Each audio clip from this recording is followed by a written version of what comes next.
Sex education will be compulsory in all secondary schools from next year, but what should the lessons sort of include? With 1 in 7 couples struggling to conceive, campaigners are calling for lessons to be more frank about infertility and teach the benefits of getting pregnant younger. So is it a good idea? As opposed to all of us being taught how to not get pregnant, should we be teaching our young girls about when you should be trying to have babies? Yeah, I guess so, because we do sort of... the whole sort of basis of sex education with kids is very much, you know, the minute you do it without protection, you will get pregnant. There's that sort of scare element in there, which does work to a certain extent. But then later on in life, they suddenly go, oh, OK, I'm ready to get pregnant now. And they discover that they've got problems. And it then sort of enters the shadows a bit. Infertility is something that people don't really talk about openly. It's this sort of secret world.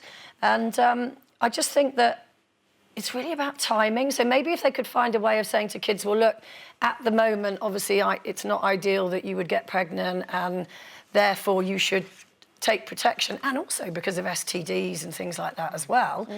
But then have another section of it, which is, you know, when you're in your late 20s and you decide you do want to have a baby, do bear in mind that not everybody...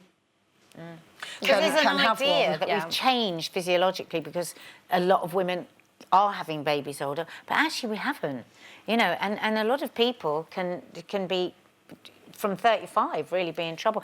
In fact, a friend of mine is saying she had real trouble getting pregnant, had lots of IVF and lost a lot of babies, and she has said that on her daughter's 25th birthday, the present she's going to give her is to freeze her eggs. Because she feels that strongly about it, that she just Except that thought that's not a 100% guarantee, is it? I don't really know enough about that. Frozen eggs aren't necessarily always a... Oh, she has... A top fertility doctor says the quality and quantity of a woman's eggs diminishes with age. Egg freezing has become much more common, but it's not the miracle cure many women think. Right. So you can't definitely use every egg you've frozen. The human egg is the largest cell in the body. Once it's frozen, it becomes difficult to thaw. Eggs are less likely to survive the defrosting process compared to embryos. Does that mean that what we're saying is to young couples is just not to leave it too late, because you might have a struggle? So if you left it, for instance, if you put off having a family until you were in your mid-30s, maybe that's leaving it too late, because if you come across problems, then you've only got a few years. Yeah, your window is tiny then, exactly. And also men as well. You know, a lot of infertility problems come from the man. And I think boys don't talk about that at all, and it really you know, that's why I remember Gordon Ramsay, I think he was saying that 3 of his children were IVF, and he said, because I've spent my life standing in front of hot ovens, and it caused me to be infertile.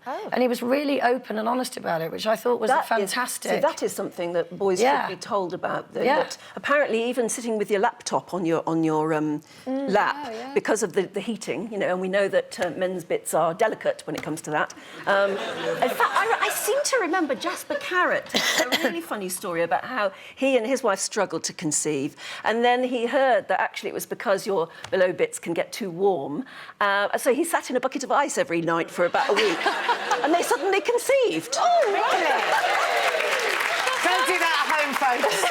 It's a good thing. I remember a very old friend of mine, we were at some party somewhere, and somebody said to him, he'd just got married or whatever, and they said, oh, you know, you're going to have children, you know, that insensitive thing that people always say.